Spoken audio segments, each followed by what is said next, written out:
If you happen to find yourself in the far southern steaming jungles of the land of Chult, you might hear the locals there tell you of the places to avoid. The ruins of Shilku are very high on that long list, covered and nearly perfectly preserved by a sudden volcanic eruption of thick ash.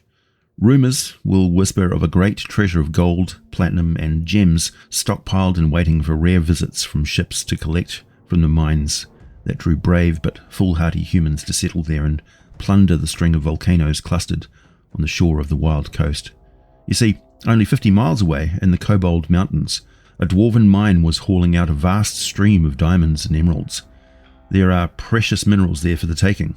Prospectors carry huge nuggets out of Shilku Bay all the time, or at least they did for a short while, or are rumoured to, long enough for word of its treasures to spread far and wide across Firenewt.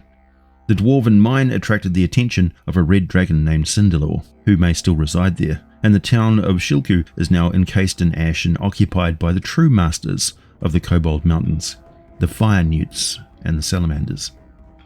You see, there are many hidden realms on Toril, long forgotten, hence the name. Deep beneath the rumbling and angry peaks, dotted with steaming and booming caldera, following along ancient lava tubes into the heart of the mountains, and deeper still, there lies an ancient domain, one rich in a history of conquest and vengeance. The Firenewts call this their homelands, a network of massive caverns untouched for eons by sun, but perpetually lit by glowing rivers of lava, and the air fouled by bubbling acid lakes, kept viciously humid by boiling springs of water. Twisting passages and vertical vents are carved with ancient steps and bridged by arched buttresses of obsidian, giving murky views of a broken maze below. The cavern floor has jagged valleys dotted with dense fungus forests swarming with vermin and predators. All along the walls and a few great stalagmites are the burrows and pod-like dwellings of hundreds of thousands of Firenewts, close to steaming vents and pools of molten stone. Here and there, the fief of a fire giant clan, or a red dragon's lair, a roaming herd of gleaming gorgons, a few exotic Zorn being hunted by savage and primitive grey dwarves who will murder anyone they encounter who is not a member of one of their tribes, who constantly attack each other. Each in turn is wary and wise enough to avoid the roads and sacred sites of the Firenewts, who have a well-deserved reputation for being very, very dangerous. Nobody knows for sure what the origin of the Firenewts is. They may be a creation of the ancient Saruk Empire, when the scaly kind ruled the world. They may be some sort of mutant offshoot of the lizard folk species, but there are far more than physical differences between the two species. Firenewts have a very well justified reputation for being vicious, well-organised, endlessly cruel predators of other humanoid races who are fanatically devoted to either the elemental primordial named Kossuth or the upstart archomental named Imix, a relatively recent development compared to the history of the Firenewt species. But then, the religious warfare is simply a new twist to the deadly conflicts that have always taken place between the many, many factions of their own civilization. While the Firenewts probably have suffered due to their aggression against each other, it certainly has made them a very, very well practiced at warfare. They spend more time fighting and killing each other than any other race, thankfully. The 3rd edition sourcebook Serpent Kingdoms has more information on their history, which stretches right back to something like 25,000 years before the current date of the Dale Reckoning calendar of Faerun. The Firenewts are not a scholarly species. They don't have a rich arcane tradition, they don't keep written records very well, and the elemental fire lords they worship are a pretty manipulative pair anyway, who have always fostered a mercurial and paranoid attitude toward historic events in the Firenewts anyway, as well as encouraging cruelty, living sacrifices, vengeance, blood feuds, and so on. They love chaos, violence, and action, so there's very rarely a dull moment in Firenewt history, with little that there is to learn of is just war after war after war. It's all they know, it's all they want to know. 5th edition features Firenewts and Volo's Guide to Monsters, and while it has some great details about the living conditions they favour, their ecology and one side of their religious sects, there's a lot to learn between the lines. For instance, they do favour hot and humid environments so extreme that many other creatures could not survive for very long. Volcanic vents and boiling hot geothermal pools are their ideal territory, as they need such things like bubbling mud pools in order to hatch their eggs. provide soothing baths, and provide the minerals and such that they craft into arms and armor. What it doesn't say is that the deep Underdark, far down, closer to the edge of the mantle of the planet, is commonly like that, so the territory they occupy in the deep Underdark is much, much more extensive than anyone on the surface world knows. And the estimates of the total Firenewt and salamander population is way, way less than their actual number. There are millions of Firenewts deep below continental Faerun alone, and their war-torn lands stretch for thousands of miles below the trackless sea, under the roots of the greatest mountain ranges, and usually closer to the surface wherever there is active volcanic activity. It's often these sites that have the most active naturally occurring portals to the Plane of Fire, which are sacred to the Firenewts, even if the dominant environment of the Plane of Fire is far too dry for them to live comfortably. Great temples to Kasuth or Imix can be found in fantastic and enormous monuments, with portals at their very heart, with teeming throngs of Firenewts and salamanders, their many combat mounts and horrific numbers of living victims being immolated in screaming sacrifice furnaces. These are not places for creatures of the surface world. Oh, I know the wording of the depiction in Volo's Guide is about as subtle as a brick in Wizards of the Coast trying to say that it's just their naughty religion that makes them evil bastards. No, it's not. They've been murdering, raiding, and torturing every living thing they find, and each other, for over 25,000 years. The potential for goodness is probably somewhere in their DNA, but the chances of raising an orphan who doesn't love torturing small animals all day just instinctually is very slim indeed. A good aligned player character is always a possibility for a sapient species, because players should have those options. But non-player character Firenewts? Yeah, nah. Nature and nurture are legit, I have no arguments there. But they cannot simply brush off nature of this magnitude and sweep so many factors under the rug that would be extremely biased in this instance. In this case, the rug would just catch fire. Firenewts are born aggressive. They have brains that are pumped with angry juice. Those who are not natural-born killers literally get eaten by their hatchmates. The sick, the weak, do not survive to breed. If they're not capable killers who strike first and dominate, then they end up as sacrifices to evil elemental powers. Firenewts are neutral evil. They are, compared to surface world mammals, complete sociopaths, very smart predators.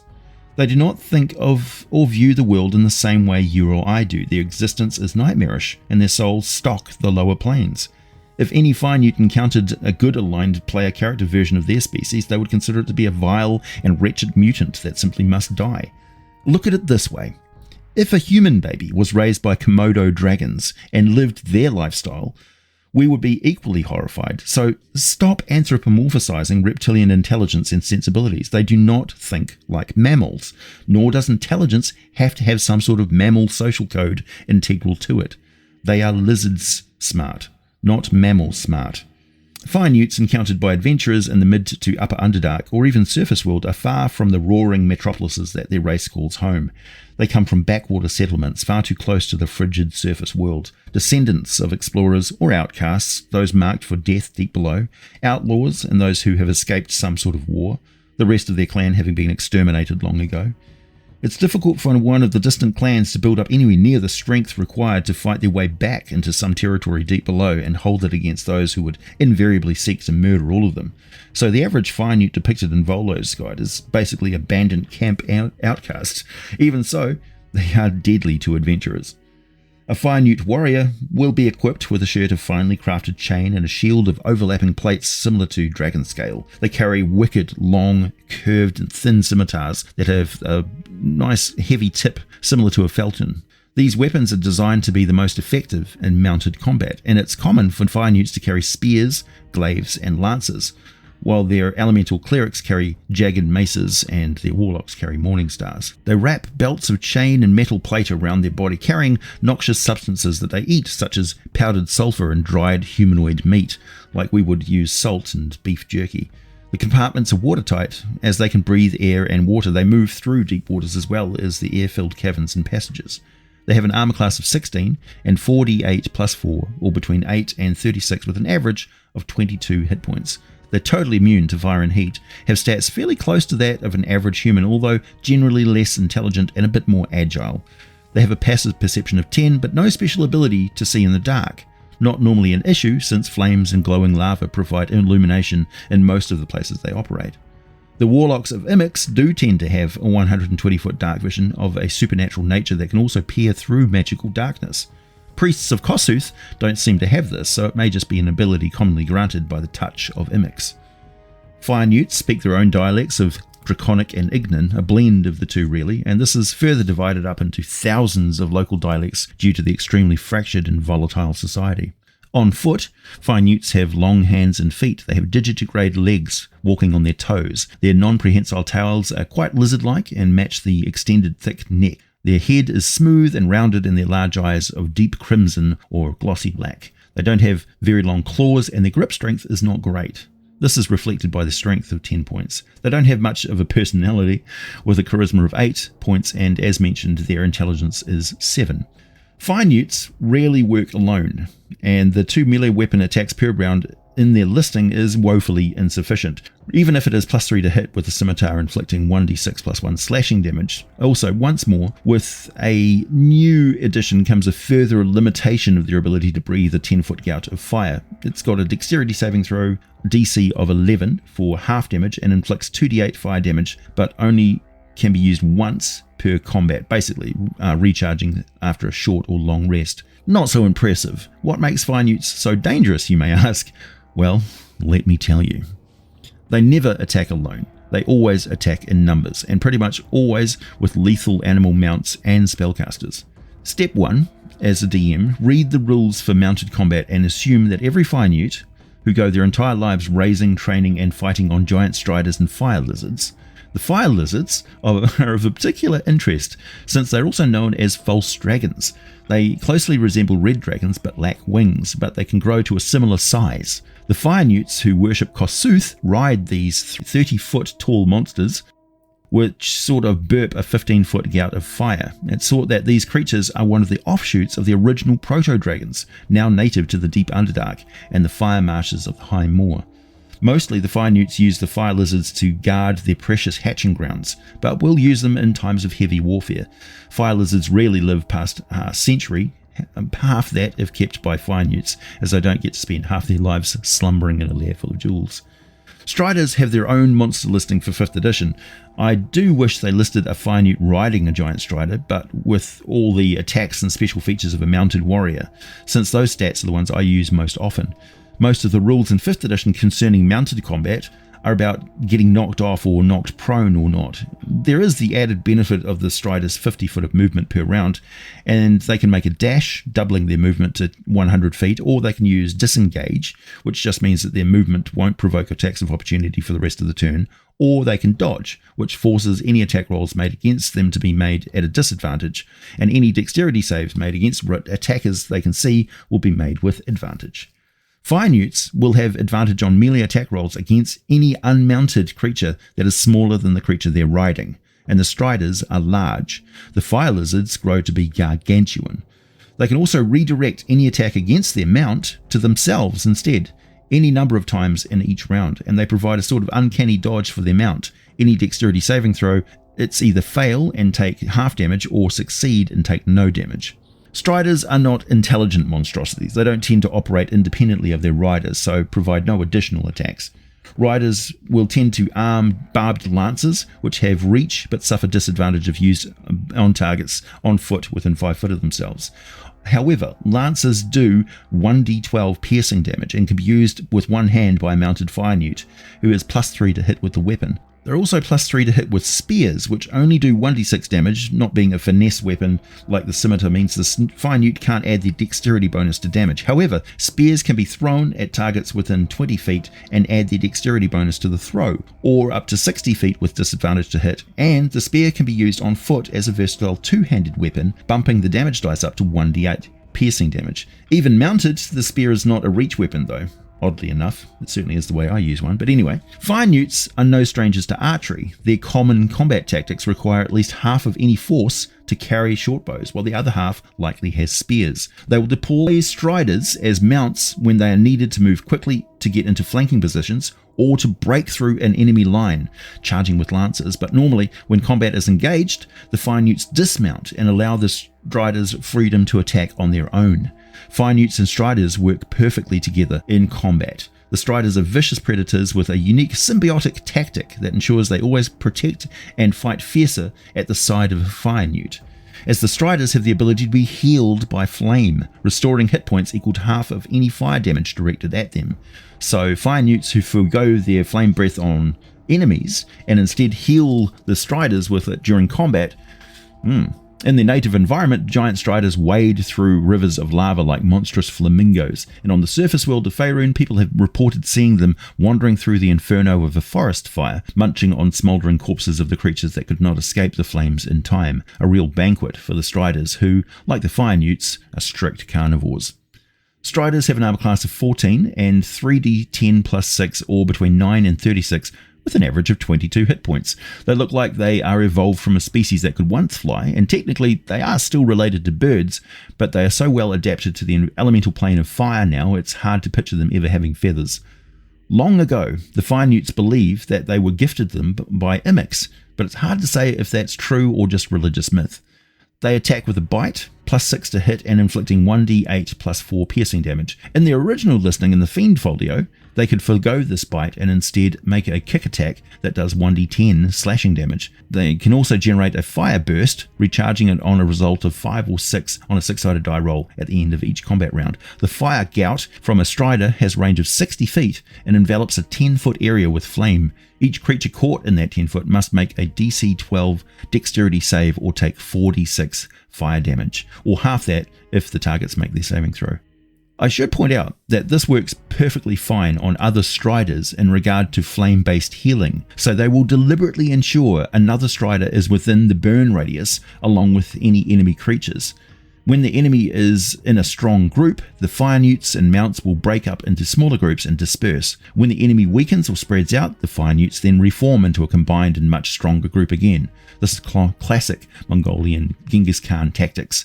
They are fast. They pepper the combat area with arrows before charging in to engage at close range. They hold off throwing spears unless they are disengaging or they have the enemy pinned and can slaughter them with ranged attacks and concentrated fire. So what you see in the first rounds of combat with Firenewts is most likely not what we will be dealing with in just 1 or 2 rounds when the flanking group hits you from the other side, above or perhaps bursting up out of the ground right behind you while they are already fighting the first group you saw.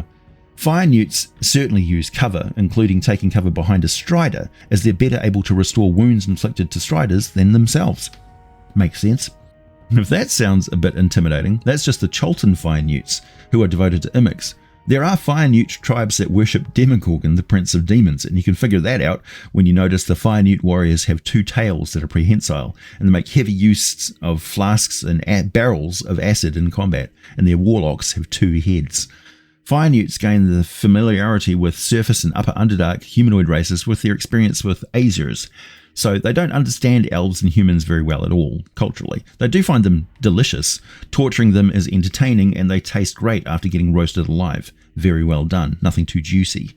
In places like the Burning Rift under the mountains of Cholt, where numerous portals to the Plane of Fire can be found, they also share their territory with flame snakes, magmins, eye of flame beholders, fire drakes, lava children, Galeb-Dur, flame and steam mephits, hellhounds, cinder swarms, which are swarms of tiny fire elementals, and salamanders. During the time of troubles, the fire god Kossuth appeared in the Burning Rift as a Firenewt blackguard avatar named Chassan. In this form, Kossuth led the Firenewt Akta tribe in war against the terrafolk of the Choltnagar. After departing the prime material plane, Kossuth rewarded Chassan by allowing him to become a death flame and returning to leadership of the Akta tribe. Various exotic factions of Firenewts exist, such as those who pledge their service to very powerful Efreet. Some have even been granted magical powers, which in turn only serves to enhance the power and prestige of their Efreeti masters. This sort of ego-pleasing is paramount to the Efreet, of course. On the surface world, in deserts and arid climates particularly, the Firenewts are infamous for their surprise attacks, and they delight in ambushing travellers who are already having to deal with the harsh environment. They don't attack at night, waiting until at least an hour after sunrise. They will then send a skilled group of elite mounted warriors riding off ahead of their targets to set up traps that are designed to maim horses, break cartwheels and such. They'll pepper their victims with arrow volleys to keep them on the defensive as the rest of the Firenewts show up to start murdering any living creature left. Now, being taken captive is quite likely, but you'd better hope someone is coming to rescue, or it's a slow and very painful death otherwise. Despite this reputation, or perhaps because of it, Firenewts can gain wealth and prestige for their primordial elemental lord by hiring their services as mercenaries. This is by no means a new development. They've been operating on the surface world like this for a very, very long time. Discovering them in the early days of their empire, the Yuan-ti recognized their combat prowess and moved to enlist them in their armies. By the time their empire fell, the great armies disbanded and the Firenewts had spread throughout the continent of Faerun, left as isolated colonies. A few Firenewts would journey back to their ancestral homeland, and a few made new homes within the continent's deserts, but most settled in other volcanic peaks throughout Faerun. Quite a few have served fire giant clans for many centuries, but fire giants don't worship gods like the Firenewts do. Finding an unlikely race called humans, who actually worshipped Kossuth, several prominent mercenary bands approached this strange race and offered their services. The humans, ever lustful for power, gladly accepted their faithful and used Firenewts as temple guards, elite escorts for church officials, and saw the Firenewts as living examples of Kossuth's mastery over fire. More recently, the Bedine people of the Anarok Desert have been trying to purge their desert lands and the deadly ruins of ancient Netheril deep below of all Firenewts, a campaign of genocide. They have no idea of the huge numbers of Firenewts who live many miles even further below, who really have no interest in the Bedine or any other surface people apart from on the menu. Firenewts on the surface world prefer to eat humanoid meat. Humans taste the best, followed by elves and dwarves, then other types. They can eat other meat, of course, but they are only really resorting to eating that stuff when no humanoids are around for them to hunt. Even their own kind are preferable to eating grass-fed herd animals. They're known to resort to killing each other and eating the meat if a raid to capture fresh humanoids is not successful. The tribe will torture victims to season the meat, then roast the victims alive. The best cuts are served to the overlord of the tribe, who is kind of their folk hero champion who tends to command the respect of the other warriors. And then the second best cuts are served to the priests and warlocks, and the rest goes to the warriors, except the offal, which is fed to the giant striders or fire lizards. In their home territory, close to the geothermal hot pools, the Firenewts will lay eggs in the pools which hatch after 6 months. The hatchlings are divided by gender and gathered into groups of 10. The eggs of giant striders are also tended in this way, side by side. The striders are raised at the same time, having hatched around the same time, and the Firenewts did, so they bond with them for life. The hatching grounds are fairly extensive, and some chambers operate completely flooded with water. It makes little difference to the Firenewts. The groups of 10 hatchlings will start their lessons very quickly, looked over by no less than 2 stern females. And that, my friends, is the Firenewts. Far more complicated than many suspect, and scary how efficiently and brutally they fight. My name is AJ Pickett. Thanks for listening. I'll be back with more deeply nerdy D&D lore for you very soon.